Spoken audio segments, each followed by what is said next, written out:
Bismillahirrahmanirrahim. Bonjour et bienvenue à tous et à toutes. Alors, avec cette suite de séries, cette fois, on va traiter donc la question notamment de la théorie des jeux.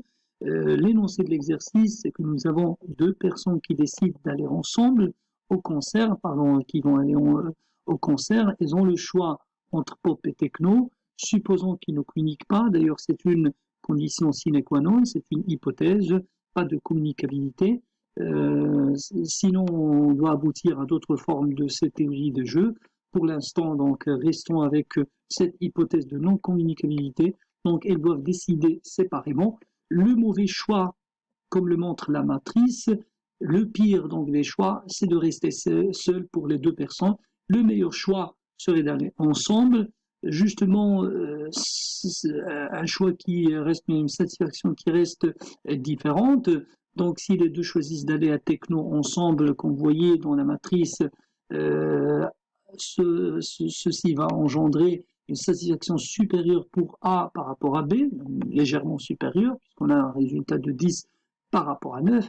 Si les deux choisissent d'aller à pop, c'est que leur satisfaction d'ensemble serait bien évidemment supérieure que d'aller seul, mais avec une satisfaction de 10 pour B et de 9 pour A, donc légèrement supérieur pour B.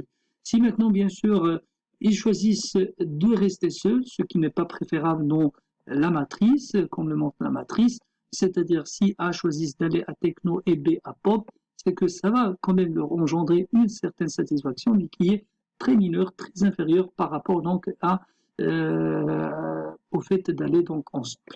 Maintenant, si les deux également choisissent de rester seuls, chacun donc va solo, B pour techno et A pour pop, c'est que ça ne va pas engendrer du tout de satisfaction. C'est évident dans le sens où B préférera donc pop plutôt que techno, A préfère techno, donc pas de raison pour que B va seul à techno et A seul à pop. Donc voilà. Donc, en tout cas, comme nous l'avons montré dans le cours, comment résoudre donc l'équilibre de Nash, quelle est la stratégie dominante, également s'il s'agit donc d'une matrice avec une seule solution, deux solutions, s'il s'agit d'une seule solution, est-ce qu'il s'agit d'un dilemme de prisonnier ou pas, etc. C'est ce que nous allons montrer tout de suite. Alors, dans la figure 2, vous voyez, quel est l'équilibre de Nash? Donc, comme je l'ai expliqué, donc on va comparer verticalement les actions de A ensemble, donc en croisant bien sûr avec les deux actions de B, et par la suite on va appliquer de même pour B, mais cette fois puisque B se situe au niveau horizontal, donc on va donc comparer les actions de B horizontalement en croisant avec les actions de A toujours. Je m'explique. Donc, maintenant pour A, nous avons 10 parce que c'est le résultat de son action, bien de sa satisfaction, 10 par rapport à 0. Et 10 est supérieur, donc on peut encercler 10 dans ce cas. Très bien. On va croiser maintenant avec deuxième action de B, donc pop, pardon, donc on a fait avec techno, maintenant avec pop. 2 par rapport à 9, donc on a 9 puisque 9 est supérieur à 2. Donc on a 10 et 9. Voilà les deux résultats pour A. Pour B, on va comparer, mais cette fois d'une manière horizontale. Et en croisant, c'est-à-dire techno et pop. Alors 9 et 2, donc on a une satisfaction de 9. Donc supérieur à 2, évidemment. Donc 9 comme résultat. Ensuite, on va comparer 0 avec 10. Donc 10, en toute évidence, est supérieur à 0. Donc on a comme résultat 10.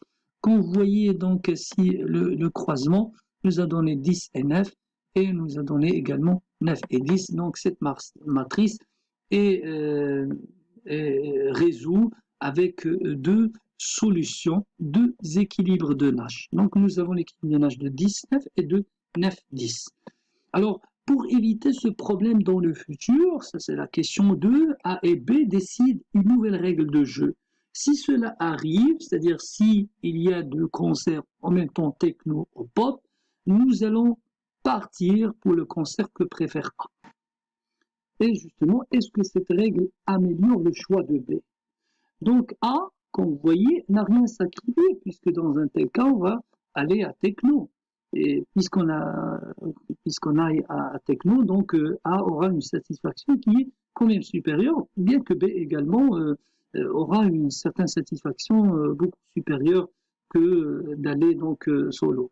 Donc A n'a rien sacrifié, par contre, quand même, B a sacrifié un peu, mais elle préfère toujours pop, donc au lieu d'autres choix qui en résultent inappropriés avec moins d'utilité. Donc c'est ça en fait. Ça reste quand même, c'est la solution, la nouvelle solution, c'est 10, 9. Donc si vous voulez, on peut écrire la nouvelle solution dans ce cas, c'est 10, 9 avec une satisfaction un peu, bien légèrement inférieure pour B. Voilà, c'est la stratégie dominante, c'est-à-dire dans ce cas, bon, est-ce qu'il s'agit d'une stratégie dominante? Pas vraiment, parce que la première question, oui, montre qu'il s'agit d'une stratégie dominante, c'est-à-dire on n'a pas, ou bien les deux joueurs, chacun des deux joueurs, unilatéralement, n'ont pas intérêt à dévier de la solution. Par contre, pour le choix, c'est-à-dire pour la question 2, on peut dire que B, quand même, a un certain intérêt de dévier, donc il ne s'agit pas de sa stratégie dominante dans cet exercice. Enfin, s'agit-il d'un dilemme de prisonnier? Il n'y a pas, enfin, cette matrice, il n'y a pas plusieurs solutions, il n'y a pas une seule solution, pardon, et en plus de ça, cette solution ne génère pas donc une satisfaction moindre par rapport à d'autres solutions, donc il n'y a pas de dilemme de prisonnier. Donc voilà, c'est tout pour cet exercice. Merci pour votre attention.